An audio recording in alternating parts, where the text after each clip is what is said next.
পেঁপে দেখে আর জিবলাটা সামলাতে পারলাম না, তো নিজের গাছ থেকে 2টা পেঁপে পেরে নিলাম। হাই গাইস, আসসালামু আলাইকুম, welcome to my new blog. তো এখন 2টা পেঁপে ছিঁড়বো। তো আমার খুব পেঁপে ভর্তা খেতে মন চেয়েছে, তাই এখন আমি 2টা পেঁপে ছিঁড়লাম নিজের গাছ থেকে। অনেকে ভাবতে পারেন হয়তো বা যে এটা পরের গাছ, আসলে না, এটা পরের গাছ না, এটা হচ্ছে আমাদের নিজেরই গাছ। তো নতুন লাগাইছিলাম, এই ফার্স্ট গাছ থেকে পেঁপে ছিঁড়লাম।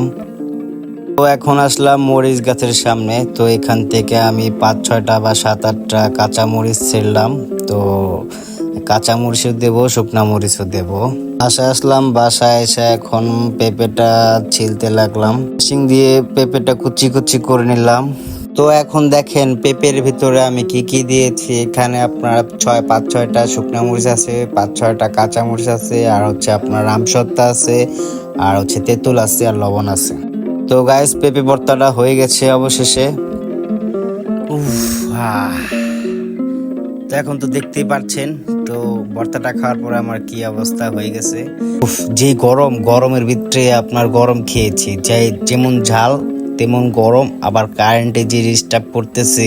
তো এখন চিন্তা ভাবনা করলাম ডাইরেক্ট পানি দিয়ে গোসল করবো। ডাইরেক্ট মোটরটা ছেড়ে দিয়ে আমি পাইপটা দিয়ে গোসল করে নিলাম।